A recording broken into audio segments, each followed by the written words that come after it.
मित्रों आज है 28 फरवरी सोमवार, यानी यूपीएससी प्रीलिम्स को अभी 3 महीने और 7 दिन बाकी है। मैंने लास्ट करंट अफेयर्स का वीडियो बनाया था फ्राइडे को, तो अभी सैटरडे संडे मंडे यानी 3 दिन कुल मिलाकर क्या क्या करंट अफेयर्स है देखते हैं। हाँ, तो सबसे पहले ये एलआईसी में फॉरेन डायरेक्ट इन्वेस्टमेंट में लिमिट में चेंज किया गया, ये मामला क्या है। सबसे पहले समझते हैं एफडीआई होता क्या है। भारतीय कंपनियों में विदेशी निवेश। अब अगर कोई फॉरेन एंटिटी इंडिया की कोई कंपनी में 1%, 2%, 3%, अप टू 10% शेयर होल्डिंग खरीद ले तो उसे हम कहते हैं कि फॉरेन पोर्टफोलियो इन्वेस्टमेंट हुआ है। और अगर 10% से ज़्यादा शेयर होल्डिंग कोई फॉरेन कंपनी भारत की कंपनी में खरीद ले तो हम कहेंगे फॉरेन डायरेक्ट इन्वेस्टमेंट यानी विदेशी प्रत्यक्ष निवेश हुआ है। अब ऐसा नहीं है कि हर एक सेक्टर में एफडीआई और फॉरेन इन्वेस्टमेंट अलाउड है, नो। जैसे कि टोबैको, गुटखा, ऐसे फिर ये लॉटरी, कैसीनो, ये सब चीज़ों में फॉरेन इन्वेस्टमेंट की मनाही है, प्रोहिबिटेड। और उसके अलावा वाले जो सेक्टर्स हैं वहाँ पर अलाउड है, जैसे कि e commerce, technology, pharmaceutical, airport development वगैरह बहुत सारी चीज़ें। हाँ, तो जिन सेक्टर में फॉरेन इन्वेस्टमेंट अलाउड हैं उसमें भी दो टाइप होते हैं। कुछ ऐसे सेक्टर हैं जहाँ पर foreign investment allowed through automatic rule, स्वचालित मार्ग से, मतलब सरकार को पूछने की ज़रूरत नहीं, आप खुद कर लो। कि जैसे ये ई कॉमर्स वेबसाइट में वॉलमार्ट नाम की विदेशी कंपनी, फ्लिपकार्ट नाम की इंडियन कंपनी में शेयर होल्डिंग खरीदना चाहते हैं तो गवर्नमेंट की परमिशन लेना जरूरी नहीं है। और कुछ सेक्टर ऐसे होते हैं कि जहाँ पर गवर्नमेंट रूट, यानी कि फॉरेन कंपनी ने इंडिया की कंपनी के शेयर्स खरीदने से पहले सरकार की परमिशन, अनुमति लेना जरूरी है। फॉर एग्जाम्पल बैंकिंग सेक्टर, सब टॉपिक पब्लिक सेक्टर बैंक, सार्वजनिक क्षेत्र के बैंक, सरकारी बैंक जैसे ये SBI, Punjab national bank, bank of Baroda वगैरह, तो उसमें ऑटोमेटिक रूट से कोई फॉरेन इन्वेस्टमेंट अलाउड नहीं है। शेयर होल्डिंग जो खरीदनी है तो सरकार की अनुमति लेना ज़रूरी है। और सरकार की परमिशन लेने के बाद भी मैक्सिमम 20% शेयर होल्डिंग ही एक एक सरकारी बैंक में फॉरेन लोग मैक्सिमम उतनी शेयर होल्डिंग रख सकते हैं। फिर दूसरा, insurance companies under the companies act. Company act में आप पहले कंपनी बनाएंगे, फिर IRDAI नाम की संस्था से रजिस्ट्रेशन लाइसेंस लेंगे, फिर इंश्योरेंस का धंधा चालू करेंगे। अब ऐसे इंश्योरेंस कंपनियों में ऑटोमेटिक रूट से maximum 74% foreign investment is allowed. तो वहाँ गवर्नमेंट परमिशन की जरूरत नहीं, दे दनादन आप खरीदते रहो फॉरेन इन्वेस्टर्स। अब ये तो चल ही रहा था, लेकिन LIC का क्या। LIC कंपनी एक्ट में नहीं है, उसका अलग कानून है। LIC एक्ट 1956 में बना। तो ये भारतीय जीवन बीमा निगम वो क्या है, state owned life insurance corporation. वो एक सरकार के अधीन जीवन बीमा का एक निगम है। तो प्रश्न, उसमें एफडीआई कितना अलाउड है। तो बात यह है कि पहले इसकी कोई स्पष्टता नहीं थी, क्योंकि अब तक तो सरकार यही कहती थी कि 100% शेयर होल्डिंग हमारे पास ही रहेगी, तो एफडीआई का तो बात आती ही नहीं थी। लेकिन क्योंकि अब इसका IPO आने वाला है तो फॉरेन इन्वेस्टर्स भी दाव लगाना चाहेंगे, तो सरकार ने क्लैरिफाई किया है कि LIC में ऑटोमेटिक रूट से maximum 20% foreign investment will be allowed, government approval not required. लेकिन इसका मतलब क्या, maximum 20% he 80% government of India, Indian investor उनके पास रहेगा, मैक्सिमम 20% शेयर होल्डिंग फॉरेनर्स खरीद सकते हैं LIC में। So this is the new development. दूसरा मामला चल रहा है कि ये निफ्टी 50 में LIC को ऐड किया जाएगा, ये क्या। ये निफ्टी 50 क्या, एक शेयर बाजार का सूचकांक है। अब जैसे कि ये यहाँ से यहाँ गिर गया, रेड कलर का हो गया, ये क्या कहना चाहता है, ये ऐसे गिर गया, इसका मतलब क्या है। निफ्टी 50 गिर गया, इसका मतलब ये है कि 50 बड़ी कंपनियां, उनके शेयर के दामों में गिरावट आई है। The share prices of 50 companies have fallen, therefore Nifty has fallen. अब प्रश्न है, ये कौन सी 50 कंपनियां। वो इन्फोसिस, रिलायंस, HDFC, TCS, एक्सिस, 50 कंपनियां होती हैं। वैसे तो शेयर बाजार में हज़ारों कंपनियां हैं, लेकिन उसमें से ये 50 सैंपल्स पसंद किए हैं नेशनल स्टॉक एक्सचेंज ने, और वो लोग उसके प्राइस की मूवमेंट के हिसाब से ये ग्राफ प्लॉट करेंगे। अब इसमें भी ये जो बॉम्बे स्टॉक एक्सचेंज का सेंसेक्स सूचकांक है या नेशनल स्टॉक एक्सचेंज का ये निफ्टी 50 सूचकांक है, इनको कहा जाता है कि they are weighted average of the market capitalisation. Weighted average का मतलब क्या, simple average A+B+C divided by 3, ऐसा नहीं। उसमें हर एक कंपोनेंट को भारांक दिए जाएंगे, वेट असाइन किए जाएंगे। तो यहाँ पर आप देखिए कि ये TCS का तो बहुत बड़ा एरिया दिखता है, और सामने ONGC, उसका एरिया बहुत छोटा दिखता है। ये कैसा, it is trying to say that TCS is having more weight compare to ONGC in this sample. तो इसका मतलब ये कि अगर टाटा कंसल्टेंसी सर्विस TCS का दाम गिर जाएगा शेयर बाजार में, तो उस पर उसकी ज़्यादा असर दिखेगी निफ्टी 50 पर कंपेयर्ड की अगर ONGC का शेयर प्राइस अगर थोड़ा बढ़ भी जाए तो वो पूरे निफ्टी को ऊपर नहीं चढ़ा देगा जब तक TCS वगैरह बहुत सारे बड़े बड़े वेट वाले जो शेयर्स हैं वो गिरे रहें। तो इस तरह हर एक कंपनी को वेट असाइन करते हैं और ये कैलकुलेट किया जाता है। इससे हमें क्या पता चले शेयर बाजार में क्या चढ़ाव या उतार आ रहा है। हाँ, तो प्रश्न ये निफ्टी 50 नाम के स्टॉक एक्सचेंज इंडेक्स में 50 सैंपल कंपनियां हैं, तो प्रश्न वो 50 सैंपल कंपनियां किसने डिसाइड किया? नेशनल स्टॉक एक्सचेंज ने। अब इसमें नई कोई कंपनी ऐड कर सकते हैं? जवाब है हाँ, अगर कोई पुरानी कंपनी हटा दो तो एक नया कंपनी ऐड कर सकते हैं। तो NSE ने कुछ नियम में सुधार किया कि ये LIC जिसका IPO आएगा suppose in the month of March, तो उसके 1 महीने बाद में हम रिव्यू करके इसको शायद ऐड कर दें। मतलब कोई पहले नियम कुछ ऐसे थे कि कोई भी नया IPO आया है वो कंपनी का शेयर कम से कम 3 महीने कैसा परफॉर्म करता है उसके बाद हम उसे अपने सैंपल में ऐड करने का सोच सकते हैं, लेकिन उसके बजाय कि 1 महीने ही देख के उसको ऐड कर सकते हैं। इससे असर क्या हो सकता है? ये बड़े बड़े mutual fund company, pension insurance company, foreign portfolio investment वाले, वो अगर निफ्टी 50 के 50 सैंपल की कंपनी कोई हो या बॉम्बे स्टॉक एक्सचेंज के सेंसेक्स के 30 सैंपल की कोई 30 में से एक कंपनी हो, तो वो उसमें पैसा तुरंत लगा देते हैं क्योंकि वो ऐसा मानते हैं कि ये अच्छी कंपनियाँ हैं। इसलिए हो सकता है कि बाद में ये सब लोग ढेर सारा पैसा लगाएं LIC के शेयर्स में। इससे क्या होगा? LIC का शेयर प्राइस, शेयर डिमांड बढ़ेगी और डिमांड बढ़ेगी तो उसका प्राइस बढ़ेगा। तो जिन इन्वेस्टर्स को LIC के IPO में शेयर्स मिले हों 1-2 महीने बाद वो जब बेचने जाए उसको अच्छा प्रॉफिट हो सके। क्या ये चीज़ एक एग्ज़ाम के लिए काम की है? I find it not important for exam. तो फिर पंचायत क्यों कर रहे तुम? क्योंकि ये सब time pass columnist, YouTuber, CA PDF वाले वो सब लेके बैठे हैं कि ये होगा और ये दूध की नदियाँ बहेंगी। पहली तो आप बात समझिए कि LIC IPO को सक्सेस कराने के लिए गवर्नमेंट ने क्या कदम उठाए हैं उसकी 250 वर्ड्स में चर्चा करो। ऐसा UPSC पूछे वो सीन दिखता ही नहीं है once we analyse the previous papers. Maximum थोड़ा बहुत 2-2 लाइन में पता होना चाहिए। और ये निफ्टी 50 में कौन सा कंपनी आएगा जाएगा ऐसा शेयर बाजार तो वो पूछते ही नहीं है। So why are we wasting time. आगे का मुद्दा है credit export credit guarantee corporation ECGC। ये असल में कॉमर्स मिनिस्ट्री के नीचे की एक कंपनी है। हाँ, तो यहाँ पर मामला ये है, मान लीजिए कोई एक्सपोर्टर है जो सपोज कि आसाम से चाय खरीदता है स्टेट बैंक ऑफ इंडिया से लोन लेकर, और वो वाली चाय वो रशिया एक्सपोर्ट करता है। तो इंडियन एक्सपोर्टर वो एक्सपोर्ट कर रहा है। अब वहाँ पर शर्त होती है कि ये जो इंडियन एक्सपोर्टर है उसने ECGC से क्रेडिट इंश्योरेंस खरीदना होगा। क्रेडिट इंश्योरेंस का मतलब क्या?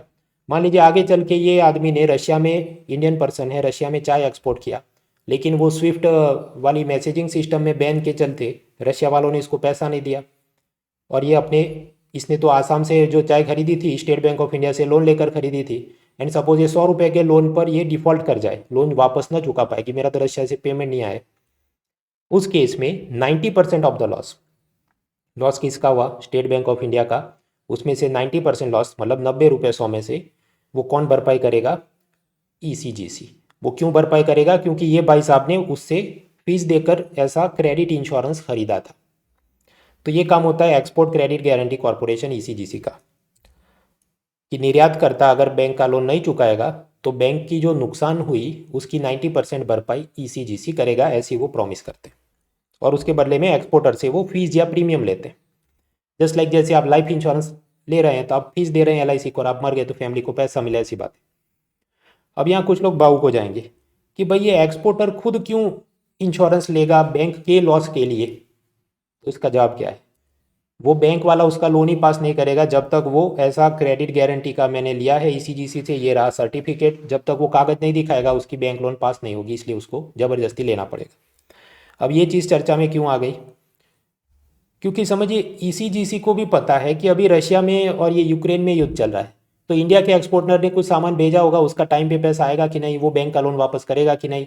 और उसमें भी एक लेटेस्ट डेवलपमेंट आया कि स्विफ्ट मैसेजिंग सिस्टम में रशिया बैन हो गया, तो और दिक्कतें आएंगी। तो ECGC खुद अपना क्यों नुकसान करे बड़ा भाई बन के कि मैं जिम्मेदारी लेता हूँ बैंक के लॉस की।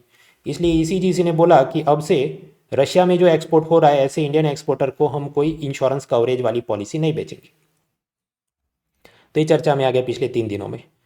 But in my opinion this is also not greatly important for exam. पहला कारण, ये तो डायनामिकली चेंजिंग इन्फॉर्मेशन है। कल अगर सीज फायर हो जाए, पीस अग्रीमेंट हो जाए और वापस ईसीजी से बोले ठीक है अब से देंगे, तो डायनामिकली चेंजिंग इन्फॉर्मेशन में आंसर की गलत होने के चांस के डेंजर में यूपीएससी एग्जामिनर वो पूछे नहीं। और दूसरा कि मेंस पॉइंट ऑफ व्यू से कि अच्छा कि what has been the impact of this Russian crisis on India, तो उसमें इंपोर्ट एक्सपोर्ट का ऐसे लिखने के लिए बहुत है, ये ईसीजीसी ने दिया कि नहीं कवरेज, वो तो एक माइक्रोस्कोपिक टॉपिक है, तो it is not greatly important. तो क्यों पढ़ा रहे हो भाई? वही कारण, ये सब टाइम पास लोग पढ़ाते रहते हैं, जिसके चलते लोग खौफ में रहते हैं कि ये पढ़ाया नहीं आपने, तो मतलब तुमको पढ़ाना नहीं आता इसलिए तुम नहीं पढ़ा रहे, ऐसा नहीं, मुझे पढ़ाना आता है लेकिन वो काम का नहीं इसलिए मैं पढ़ाना पसंद नहीं करता। स्विफ्ट मैसेजिंग सिस्टम शुक्रवार को या उससे पहले देखा था, लेकिन वापस चर्चा में आई, रिकैप कर लेते हैं जी। तो स्विफ्ट मैसेजिंग सिस्टम का मामला क्या था? कोई इंडिया का स्टूडेंट अमेरिका पढ़ने गया है और अपनी फैमिली को अब मैं नौकरी कर रहा हूँ पैसा भेजना है, तो वो बैंक ऑफ अमेरिका या ऐसी कोई भी है दूसरी बैंक को वो कहेगा $10 भेजने। उधर से कमांड जाए वो बैंक ऑफ इंटरनेशनल सेटलमेंट में जो स्विट्जरलैंड के बासल शहर में है, उधर से कमांड जाए इंडिया के रिजर्व बैंक ऑफ इंडिया को कि $10 भेजने हैं, और फिर आरबीआई कमांड देगा एसबीआई को, और एसबीआई $10 के हिसाब से जितनी करेंसी हो, मान लीजिए 750 रुपीज़, वो इसके पेरेंट्स को ट्रांसफ़र करेगा। तो ये जो पूरा ट्रांजेक्शन हो रहा है, इसमें जो मैसेजिंग हो रहा है वो कैसे काम करता है? तो जवाब है उसके लिए एक स्विफ्ट मैसेजिंग सिस्टम होती है। तो technology behind this messaging system क्या है? एसएमएस, व्हाट्सएप नहीं, स्विफ्ट है। अब ये स्विफ्ट है, उसका फुल फॉर्म हमको याद नहीं रखना, समझना ये है कि ये बेल्जियम में बैठी एक संस्था है जो ये पूरा काम करती है, global messaging for financial transactions among this bank, NBFC, broker, businessman. इससे फ़ायदा क्या है? ऐसे एंटिटीज़ जो इंटरनेशनल बॉर्डर के चलते सीधा उनका कोई लेन देन नहीं है, स्टेट बैंक ऑफ इंडिया से एक्सिस बैंक या आईसीआईसीआई बैंक में आपको पैसा भेजना होता तो वो तो कर सकते हैं, वो तो विद इन इंडिया है, लेकिन इंटरनेशनल ट्रांजेक्शन में ये वाली मैसेजिंग सिस्टम की ज़रूरत होती है। अब ईरान को तो पहले ही स्विफ्ट में बैन कर दिया है, क्योंकि अमेरिका, यूरोप ने सब सैंक्शन लगाए थे कि ये न्यूक्लियर सब वेपन डेवलप कर रहा है वगैरह। अभी नया मामला, कुछ दिनों पहले याद करो कि अमेरिका ने ऐसा बोला कि रशिया का स्विफ्ट एक्सेस बंद करो। शुरू में ये माना जाता था कि ये स्विफ्ट बेल्जियम की संस्था ऐसा करेगी नहीं, क्योंकि वो न्यूट्रल रहना पसंद करते हैं, तटस्थ रहना पसंद करते हैं, लेकिन अभी उन पर भी प्रेशर बढ़ा तो उन्होंने कहा हाँ ठीक है इसको बैन करेंगे। तो पुतिन को मज़ा नहीं आया कि स्विफ्ट बैन किया तो मैं परमाणु बॉम्ब फोड़ेगा, मैं झुकेगा नहीं।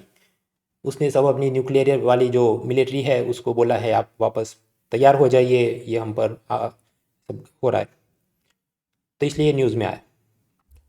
तो यहाँ हमने देखा कि इकोनॉमी के कुछ बड़े करंट अफेयर्स क्या थे। अभी इसके बाद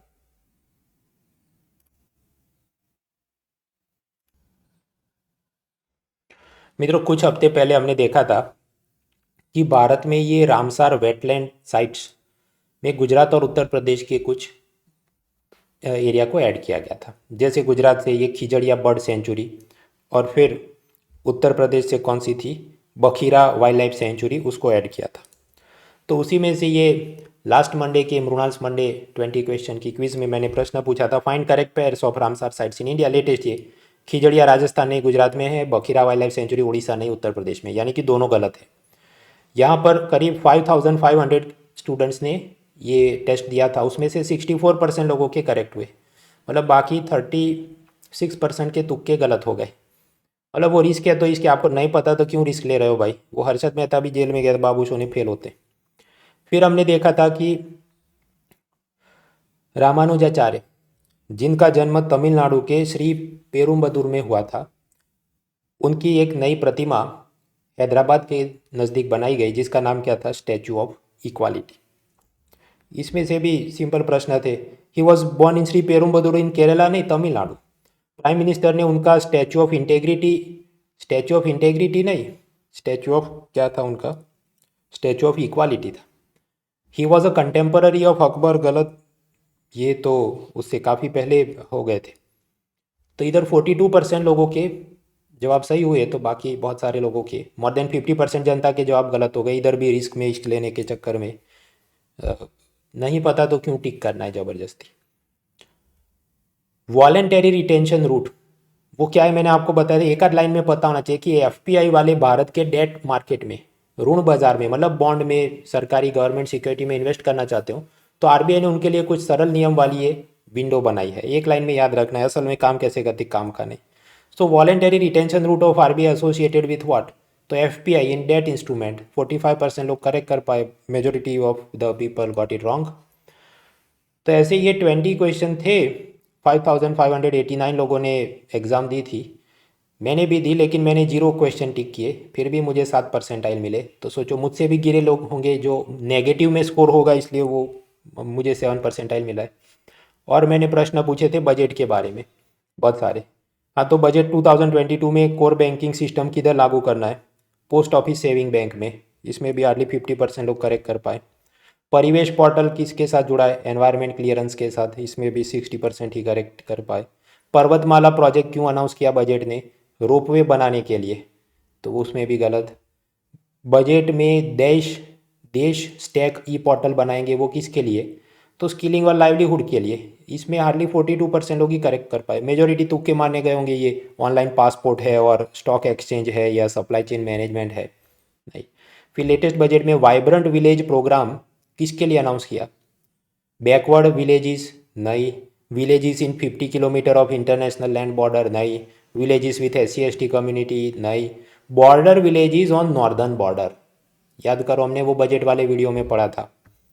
अपनी उत्तरी अंतर्राष्ट्रीय सरहद है, उस पर जो लगे हुए सीमावर्ती गांव हैं, उसके विकास के लिए वाइब्रेंट विलेज प्रोग्राम है। Only 33% could get it correct, तो मतलब 67% लोगों के गलत हो गए।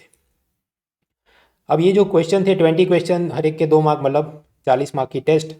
जिन जिन लोगों के एटलीस्ट 26 या उससे ज़्यादा है उन सबको बधाई। रैंक 294 पर हैं धर्मेंद्र, फिर आलोक, इम्तियाज़, अरविंद, फिर ये कुछ नाम, फिर ये रम्या, साई, सुमन, हर्ष, फिर ये सब फिल्म स्टार और वो सब आप अपना असली नाम से दीजिए ना एकदम। राहुल, आकाश, अभय, अक्षय, फिर प्रियांशु, रितु, कृतिका, नमी, आदित्य, हितांशु, आरुषि, कार्तिक, साहू, ऋतिक, आरती, राघव, संदीपनी, अनुप्रिया, संध्या, ये सब लोग। फिर टॉप 10 में कौन थे, तो सबसे ज़्यादा कोमल फर्स्ट नंबर 38 मार्क्स, फिर मेकाला ST, भूषित तीसरे नंबर पर, पुलकित, वंदना, पीयूष, आदित्य, रोशिता, चैंथिल, शिव, रिमांशु, ये टॉप 10 में। तो इन सबको बहुत बहुत बधाई, और इन बीच में भी जो हैं उन सबको बधाई। तो ये सब टेस्ट वगैरह चलता रहता है फ्री में। रविवार को एक होती है कॉम्बैट सीरीज़, वहाँ पर ही लैपटॉप टैबलेट वगैरह इनाम हो। सोमवार को रात को मेरी करंट अफेयर्स की टेस्ट है, आज रात भी है। और फिर ट्यूसडे 8 मार्च से मैं ये वापस Win22 सीरीज़ में आगे, हमने already money banking, RBI monetary policy के अपडेट देख लिए थे। उसके बाद जो share market, bad loans, insurance, ये सब देखना है वो जारी रहेगा। ये सब के रजिस्ट्रेशन लिंक वो डिस्क्रिप्शन में, फ्री अनलॉक कोड यूज़ करें monal.org। अभी हम वापस आते हैं, बाकी क्या क्या था। हाँ, तो हम लोग देख रहे हैं current affairs for the last 3 days, 26, 27, 28 फरवरी, 3 दिन के करंट अफेयर्स। इकोनॉमी तो हमने जान लिया जो जाने लायक था, कि LIC में FDI का मामला, LIC को निफ्टी 50 इंडेक्स में डालने का मामला, फिर गवर्नमेंट ने ये कहा कि कोल ऑक्शनिंग, कोयले की जो नीलामी होती है, कोल इंडिया जैसी सरकारी कंपनियों ने जो कोयला खनन किया उसकी ऑक्शनिंग करनी है, तो उसका ऑनलाइन प्लेटफॉर्म बनेगा और वो सिंगल विंडो होगा। मित्रों, प्रेजेंटली ये MCQ वर्दी बनता नहीं जब तक कोई पोर्टल को कोई बड़े नेता के नाम पर कोई फैंसी एब्रीविएशन उसका किया जाए, फिर हम पढ़ेंगे। फिर ये ECGC वाला मामला, एक्सपोर्ट क्रेडिट गारंटी नहीं देंगे रशिया में जो भारत एक्सपोर्ट कर रहा है, ऐसे एक्सपोर्टर को हमने देख लिया। फिर फाइनेंस मिनिस्ट्री कह रहा है कि बॉन्ड मार्केट में बॉन्ड खरीदने के लिए एक संस्था बनाएंगे ताकि बॉन्ड मार्केट में लिक्विडिटी बनी रहे। वो ऐसा, सपोज आपके पास गोल्ड है, आप उसको बेच सकते हैं, यस वेरी इजी, क्यों, इतने सारे ज्वेलर्स हैं, आप कहीं भी जाओ और बेच सकते हो। बट सपोज कि ज्वेलर्स हो ही नहीं, या एक आध ज्वेलर हो जो आप मुंबई में रहते हो और वो आदमी रहता हो दिल्ली में, then it will create problem for you. उसी तरह बॉन्ड मार्केट में आपने बॉन्ड खरीद के रखें, लेकिन आपको टाइम से पहले एग्जिट करना है, लेकिन सामने कोई बायर नहीं मिले तो आपको प्रॉब्लम आएगी, लिक्विडिटी प्रॉब्लम। तो वो सॉल्व करने के लिए कोई संस्था होनी चाहिए जो खरीदे आपसे, तो वो बनाने की बात है। तो अब उसको असल में बनाने दो, फिर हम देखेंगे। मित्रों, आजकल ये one click instant loan solution का माहौल है कि आप अपना ये आधार कार्ड, पान कार्ड ऐसा दे दो और दो चार आप क्लिक कर दो, ओटीपी नंबर आइए वो, और आपका लोन पास हो जाए। बट ऐसे इंस्टेंट लोन में डेंजर क्या है, कई सारे फ्रॉडस्टर आपका आधार कार्ड, पान कार्ड नंबर वो चुरा कर ओटीपी नंबर दे दो या ऐसा कुछ बेवकूफ़ बना के आपके नाम पर लोन ले लेते हैं। और फिर क्या होगा, वो तो लोन चुकाएगा नहीं और वो भाग जाएगा। आपके पास घर पे पुलिस आए, आप बताएं मैंने तो लोन नहीं लिया, तो आपको भी कोई पकड़ेगा तो नहीं, but ultimately it will harm your CIBIL score. ये सिबिल स्कोर या ये क्रेडिट के स्कोर क्या दिखाते हैं कि आदमी ने पहले लोन लिया था और वापस किया कि नहीं। अब आपके नाम पे बोल रहा है कि लोन आपने वापस नहीं किया, तो आपका ये स्कोर खराब हो जाएगा। और स्कोर खराब होगा तो नेक्स्ट टाइम जब आप जेन्युइनली लोन लेने जाएंगे तो बैंक लोन या तो पास नहीं करेगा या ज़्यादा इंटरेस्ट रेट मांगेगा, ये बोल के कि आपका तो रिकॉर्ड खराब है। तो ऐसे सब प्रॉब्लम्स आ रहे हैं, उसकी कुछ समाचार थे। स्विफ्ट मैसेजिंग सिस्टम में रशिया हुआ बैन, और वो हमने बात देख ली, ये पूरा वही रिपीट हुआ एक लाइन आगे। फिर आज एक्सप्लेन सीरीज बनाई है कि जर्मनी ने यूक्रेन के मामले में रशिया पर क्या एक्शन लिए, कुछ काम का नहीं। इंडिया को क्या असर होता है, already we have sufficient point, रोज उसको देखने का मतलब नहीं। फिर अमेरिका ने यूएन सिक्योरिटी काउंसिल, संयुक्त राष्ट्र सुरक्षा परिषद में अमेरिका ने प्रस्ताव डाला कि रशिया ने ये जो यूक्रेन पे चढ़ाई की है उसकी कड़े शब्दों में निंदा की जाए। Resolution to criticised the Russian aggression on Ukraine. तो भारत ने क्या किया होगा, इंडिया डिसाइडेड टू एब्सटेन, मतलब हम वो मतदान में गैर हाजिर रहे, क्योंकि हमको अमेरिका को भी नाराज़ नहीं करना और रशिया को भी नाराज़ नहीं करना। अब उसमें क्या स्पेसिफिक वर्ड यूज़ किए और वो कितना बहुत है जोरदार, ये वो पंचायत हम कर सकते हैं।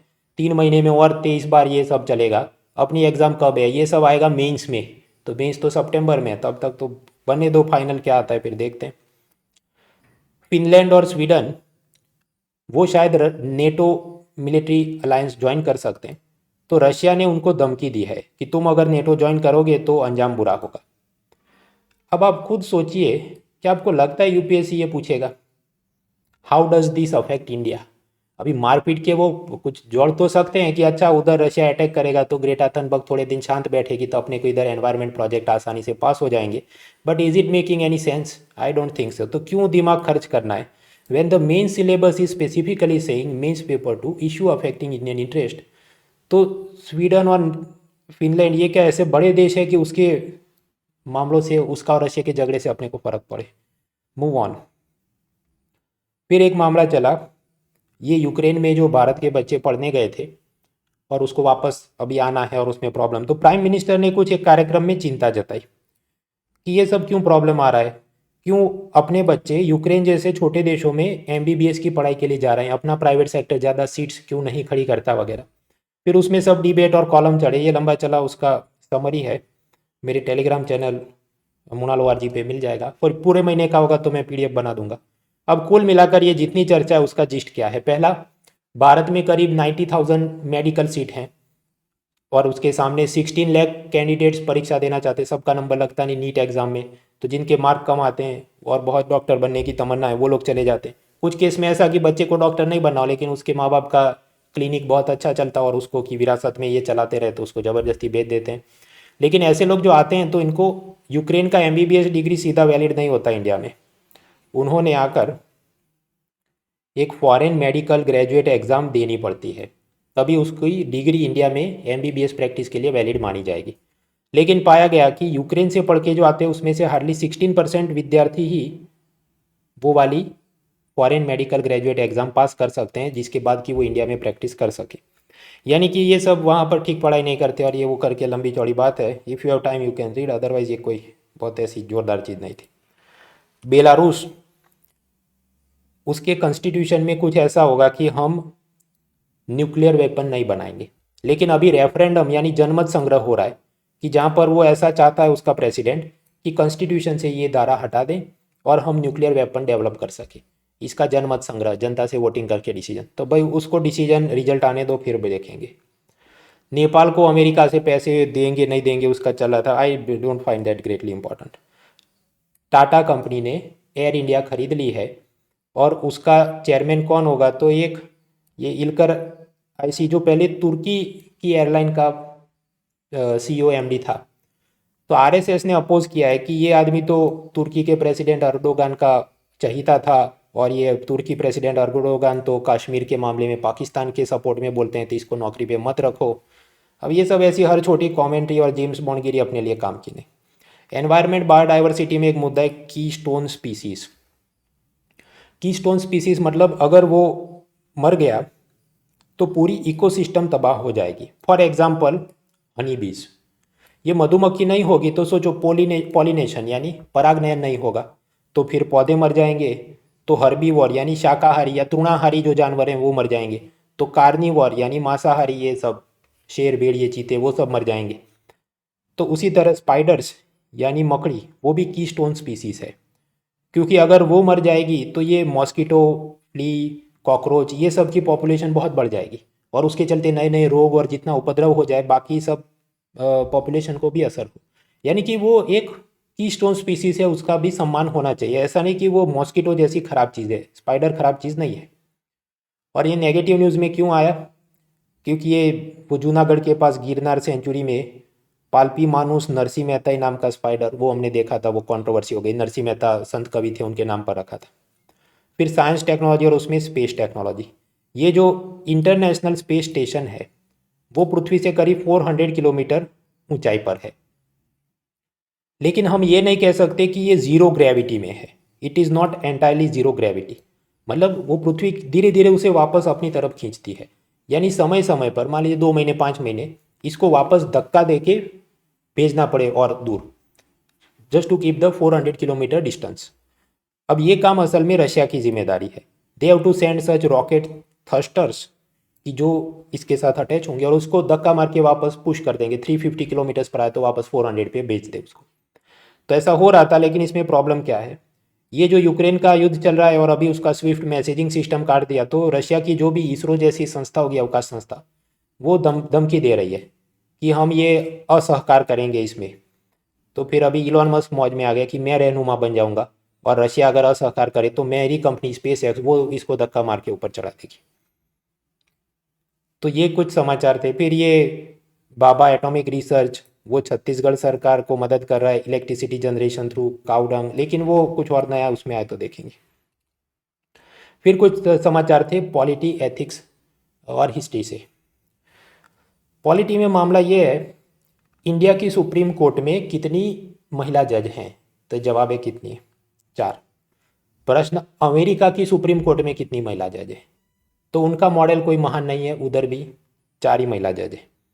और उसमें भी लेटेस्ट जज जो बनी जस्टिस केतांजी ब्राउन जैक्सन, वो उनके इतिहास में पहली अश्वेत महिला है जिसको सुप्रीम कोर्ट का जज बनाया गया है। इतने सालों में वो पहली बार ऐसी है। And they also have only 4 female जजेस। तो ऐसा नहीं कि वहाँ एजुकेशन ज़्यादा है और वीमेन एम्पावरमेंट जो, तो everywhere the women have to face the glass ceiling. अब यही जान रहे हैं तो कुछ और उसमें जानने को क्या मिले। सुप्रीम कोर्ट के जज सिलेक्ट कैसे होते हैं, भारत में आप जानते हैं वो कोलेजियम सिस्टम है और वो जजों की समिति उसको सिलेक्ट करेगी। अमेरिका में सिस्टम अलग है। आपको सुप्रीम कोर्ट का जज बनना है तो आपने प्रेसिडेंट से नॉमिनेशन लेना होगा, प्रेसिडेंट से आपने नॉमिनेशन लेना होगा, और फिर अमेरिका की राज्यसभा या अपर हाउस जिसको हम कहते हैं सेनेट, वहाँ से आपने सिंपल मेजोरिटी से अपना नाम पास करवाना होगा। If both thing happen then you become supreme court जज इन यूएसए। यानी कि अमेरिका में एग्जीक्यूटिव ब्रांच यानी प्रेसिडेंट और लेजिस्लेटिव ब्रांच ये जो राज्यसभा, दोनों का ही उसमें आवाज़ होती है कि कौन आदमी या औरत सुप्रीम कोर्ट का जज बने। अब आप समझिए यहाँ पर सेनेट में कौन सी पार्टी की मेजोरिटी है, उस हिसाब से तय होगा कि कौन जज बन पाएगा। अगर वहाँ पर रिपब्लिकन पार्टी है, हम ये नहीं कह सकते वो बीजेपी जैसी है, लेकिन मतलब कि पूंजीपतियों की मदद हो और धार्मिक थोड़ी कि अपना ये धर्म है और बाकी सब लोग नहीं होने चाहिए, ऐसी कुछ उनकी बातें जो कुछ लोग बीजेपी के साथ कर सके। और सामने है डेमोक्रेट पार्टी, उदारमतवादी या लिबरल, तो मतलब वो कांग्रेस जैसा। Although we can not directly compare them क्योंकि वो अलग है, लेकिन समझिए कि ऐसी 2 पार्टी वहाँ पर होगी। तो कौन सी पार्टी राज्यसभा में किसका वोट मेजोरिटी है, उस हिसाब से या तो कंजर्वेटिव मतलब रूढ़िवादी या लिबरल मतलब उदारमतवादी आदमी या औरत जज बन सकता है। इससे फ़र्क क्या होता है? It will affect the judgments. America में कौन से ऐसे मामले हैं कि जहाँ पर ये कांग्रेस बीजेपी जैसा चलता है अलग अलग पॉलिटिकल पार्टीज़ में? वो मामले हैं, एक तो गर्भपात की, एबॉर्शन की मंजूरी होनी चाहिए कि नहीं, क्योंकि क्रिश्चियनिटी में उसके खिलाफ विरोध है। हथियार रखने की, right to freedom to carry weapons, स्वतंत्रता होनी चाहिए कि नहीं। प्रवासी मजदूरों के, रेफ्यूजी एंड इमिग्रेंट्स के और मैक्सिकन के क्या राइट्स होने चाहिए। उद्योगपति पर ज़्यादा टैक्स लगना चाहिए कि नहीं। इन सभी पर वो दो पार्टियों के मतभेद होते हैं और उस हिसाब से जजमेंट क्या है तो उस पर भी फर्क पड़ता है कौन सुप्रीम कोर्ट का जज है। अलीगढ़ मुस्लिम यूनिवर्सिटी, तो केंद्र सरकार चाहती है कि ये जितनी सेंट्रल यूनिवर्सिटी हैं उसका कॉमन एंट्रेंस टेस्ट हो और उससे सभी में एडमिशन हो जाए। तो अलीगढ़ मुस्लिम यूनिवर्सिटी कहती है कि हम लोग इसमें नहीं आएंगे क्योंकि हम सेंट्रल यूनिवर्सिटी नहीं, हम माइनॉरिटी इंस्टीट्यूट हैं। हालांकि इसका मामला सुप्रीम कोर्ट में चल रहा है, तो जब वो पास होगा तो वो फाइनल डिसीजन लेंगे कि ये अल्पसंख्यक शिक्षा संस्थान है तो इसको एडमिशन में फ्रीडम है कि नहीं, या गवर्नमेंट तय करे ऐसी एंट्रेंस एग्ज़ाम से लेना होगा। फिर बिहार से कुछ समाचार आए, वहाँ लोहरा या लोहारा वो एसटी कम्युनिटी है, लेकिन बिहार स्टेट गवर्नमेंट ने कुछ नोटिफिकेशन जारी किया था, उसमें लोहार या लोहार उसको भी एसटी कम्युनिटी का स्टेटस दिया था। लेकिन सुप्रीम कोर्ट ने पाया कि नहीं, वो अलग समुदाय है, Lohar is not schedule tribe, Lohra is schedule tribe. तो ऐसा क्लैरिफिकेशन दिया। इसका मतलब क्या, ये जो लोहार समुदाय है उसको एसटी वाला जॉब रिजर्वेशन नहीं मिल सकता और वो प्रिवेंशन ऑफ एट्रोसिटी एक्ट में दूसरे के खिलाफ कंप्लेन नहीं कर सकता कि मैं SC ST हूँ इसलिए मेरे साथ अत्याचार हो रहा है। फिर एक मामला है, ये जो साहब हैं अनूप कुमार मेहंदी रद्दा, वो पहले डिस्ट्रिक्ट जज थे और फिर वो आगे बढ़ के यूनियन लॉ सेक्रेटरी बने, मतलब जो IAS नहीं थे लेकिन फिर भी सेक्रेटरी बने। मतलब ये क्या हुआ, एक टाइप का स्पेशलिस्ट, सब्जेक्ट स्पेशलिस्ट व्यक्ति जिसको केंद्र सरकार के कानून मंत्रालय का सचिव बनाया गया। फिर 2022 में इनको high court, Delhi high court I think, उसके जज के रूप में अपॉइंट किया जाएगा। यानी वो पहले व्यक्ति हैं कि जो यूनियन लॉ सेक्रेटरी भी रह चुके और बाद में हाई कोर्ट के जज भी बनेंगे। हालांकि पर्सन इन न्यूज़ के रूप में I find it less important for IAS exam, लेकिन ये क्लैट वगैरह जो उसकी एडमिशन टेस्ट होती है LLB कॉलेजेस में, उसमें शायद आप ध्यान रखें। क्रिप्टो करेंसी लीगल है कि नहीं, उस पर सुप्रीम कोर्ट ने सरकार से जवाब मांगा, तो भाई वो जजमेंट आने दो तो देखेंगे। फिर अब एथिक्स के कुछ मामले।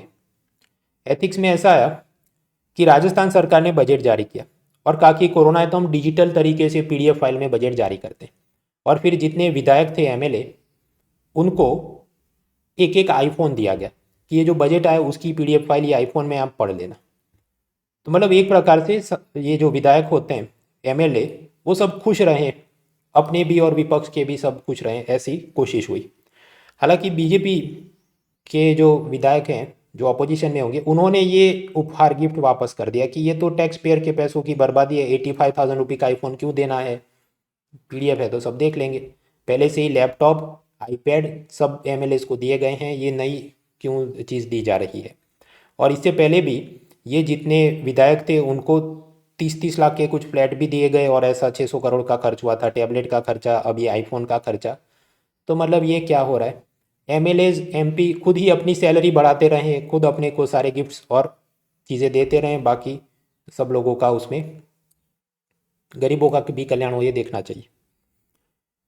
क्योंकि ऑलरेडी उनकी तो सैलरी 1-1, 2-2 लाख रुपए और बहुत सारे भत्ते मिलते हैं, तो अपने पैसों से फ़ोन खरीद सकते हैं। ऐसा ही पैसों की, सरकारी पैसों की बर्बादी का एक और मामला केरला से। वो ऐसा है कि केरला में जो मंत्री होते हैं, मिनिस्टर, वो 20 पर्सन्स को अपनी मर्जी से स्टाफ में नौकरी दे सकते हैं, पर्सनल स्टाफ। अब ऐसे जो 20 लोग होंगे वो अगर 2 साल मिनिस्टर के नीचे काम करें तो उनको आजीवन पेंशन दी जाती है, life time pension, if you work as a minister staff for just 2 years. तो सिस्टेमेटिकली CPI पार्टी के जितने वर्कर्स होते हैं उसको खुश रखने के लिए ये उस CPI पार्टी के मिनिस्टर 2-2 साल के लिए 20-20 लोगों को रखेंगे, हटा देंगे, फिर दूसरे 20 को रखेंगे, ताकि उसके पार्टी के मैक्सिमम लोगों को लाइफ टाइम पेंशन मिलती रहे। लेकिन ये असल में आप समझ, सरकारी पैसों की बर्बादी है, एक प्रकार से पॉलिटिकल पैट्रोनेज दिया जा रहा है, जैसा अमेरिका में वो सब होता है। अमेरिका में कुछ ऐसा है, ऊपर केंद्र सरकार में क्या आईएएस जैसी नौकरी करके ऑफिसर बन सकते हैं? नहीं, वो डिपेंड करता है कौन सी रूलिंग पार्टी है और आप उसके फेवरेट हैं कि नहीं, उन सबको नौकरी मिल जाए। हर साल करीब 16,000 लोगों को ऐसे नौकरी देते रहते हैं अमेरिका में। तो वो केरला के राज्यपाल ने ऐतराज़ जताया कि इसको हटाइए, ऐसा मत करिए। बाद में मुद्दा है एथिक्स में, ट्रूथ ट्रायम्फ्स, सत्य की जीत होती है, और क्रिमिनल डेफेमेशन केसेस समझते हैं। मित्रों, करीब 2 साल पहले एक मामला चल रहा था, white hat junior. White hat junior एक ऑनलाइन स्टार्टअप कंपनी थी जो छोटे बच्चों को कंप्यूटर प्रोग्रामिंग सिखाए, और अपनी सेल्स बढ़ाने के लिए उसने एक फर्जी एडवर्टाइजमेंट शुरू किया था कि वुल्फ गुप्ता नाम का एक 9 साल का या 11 साल का लड़का है जिसने हमसे कोचिंग लिया था, और उसको गूगल में सीधी करोड़ों रुपए की $2.3 मिलियन की नौकरी मिल गई वुल्फ गुप्ता को। जबकि ऐसा तो कोई है ही नहीं है, तो फिक्शनल कैरेक्टर डेवलप किया उन्होंने। तो एक एक्टिविस्ट थे प्रदीप पुनिया, उन्होंने काफ़ी आंदोलन चलाया और उसको डराने धमकाने के लिए व्हाइट हेड जूनियर कंपनी ने उस पर करोड़ों रुपए का मानहानि का दावा ठोका था, डेफोमेशन केस। लेकिन ये डटे रहे अपनी बात पे। अल्टीमेटली जितनी सोशल मीडिया में और न्यूज़ में बदनामी हुई व्हाइट हेड जूनियर की, तो अल्टीमेटली उसने अपना केस वापस खींच लिया। ये एक मुद्दा हुआ। दूसरा ऐसा चला, ये नेशनल स्टॉक एक्सचेंज की फॉर्मर सीईओ, इसका नाम आई थिंक चित्रा रामकृष्णन या जो भी, ये शेयर बाजार की जो सब गुप्त जानकारी, वो उस पर आरोप है कि वो लीक करती थी इनसाइडर इन्फॉर्मेशन, जो भी हर्षद मेहता टाइप के लोग होंगे उसको। और फिर ये पकड़ी गई तो ये कि नहीं, मैं तो अपने एक योगी बाबा है उससे पूछ के हर एक काम करती हूँ, और वो काल्पनिक हैं और वो अपनी इच्छा से प्रकट होते हैं वगैरह। फिर पता चला कि वो तो उसका यार था, उसके साथ नौकरी करता था और दोनों फॉरेन घूमने भी जाते थे वगैरह। तो अब ये पूरी मामले को भी एक जर्नलिस्ट सुचेता दलाल, जिसने आगे भी शेयर बाजार के कुछ ऐसे बड़े कांड एक्सपोज किए थे, उसने इस पर लिखा, और उसने 2015 में लिखा। लेकिन ये एनएससी और वहाँ पर ये होगी मैडम, तो उसने 100 करोड़ का मानहानि का दावा ठोका। ऐसा क्यों किया जाता है? ताकि वो जो भी जर्नलिस्ट है या एक्टिविस्ट है वो अपनी बात से उसको वापस खींच ले, उसको डर लग जाए और वो बोले नहीं। लेकिन ये लोग भी डटे रहे, और अल्टीमेटली 2022 में ये एनएससी का सीईओ और फेक योगी वाला स्कैम एक्सपोज हुआ। तो इसमें पॉइंट टू रिफ्लेक्ट क्या है? पॉइंट टू रिफ्लेक्ट ये है कि ये जितने भी बुलीज एंड क्रिमिनल्स होते हैं, वो अपने ओपोनेंट्स को साइलेंस करने के लिए ऐसी डेफोमेशन की डर धमकी देते रहते हैं। और सामान्य रूप से if it is a middle class person, तो वो सोचे कि मैं कोर्ट में क्या परेशान होऊंगा, तो वो फिर आगे लड़ाई लड़ता नहीं, खुद छोड़ देता है। ऑनलाइन माहौल में ट्रोलिंग कोई भी कर सकता है, लेकिन आदमी के कैरेक्टर की, चरित्र की परीक्षा कब होती है? कि वो अपने बातों से मुकरे नहीं, even after the threat of deformation law suit is given.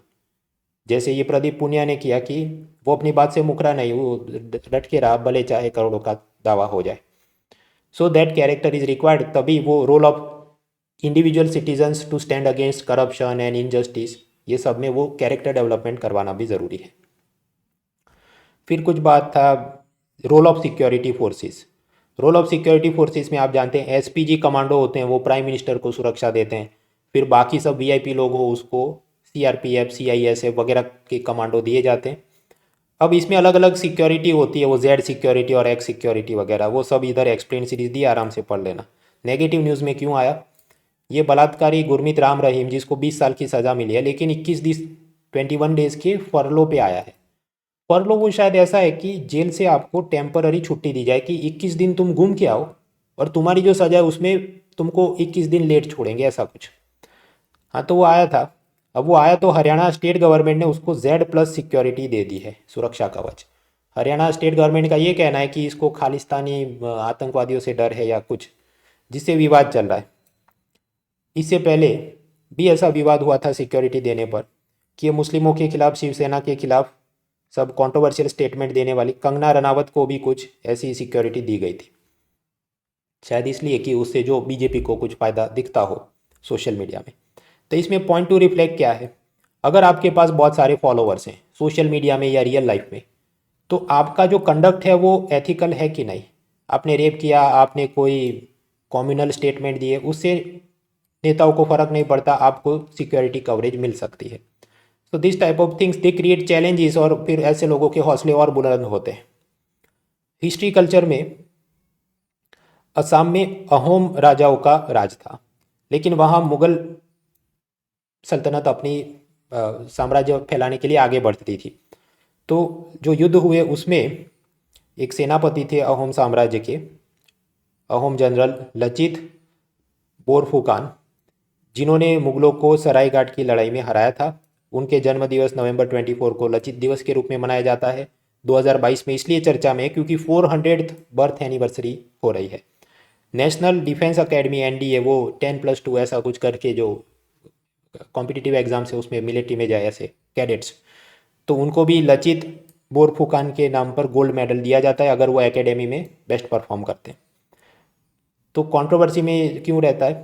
क्योंकि कुछ पॉलिटिकल पार्टी ऐसा दिखाना चाहती थी कि अहोम साम्राज्य हिंदू था और मुगल थे वो मुस्लिम थे, तो ये हिंदू मुस्लिम की लड़ाई और वो हिंदुओं का ये सब ऐसा दिखाते।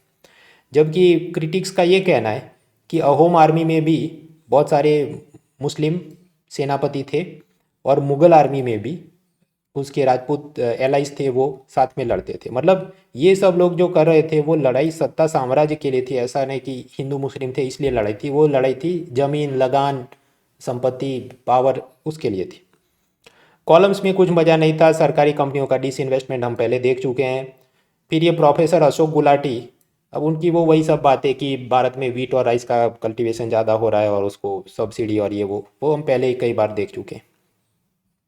उनके लिए सम्मान है, वो सब लिखते रहते हैं, लेकिन हम वो पढ़ चुके हैं, अपने पास इनफ पॉइंट्स है तो बार बार देखने की ज़रूरत नहीं।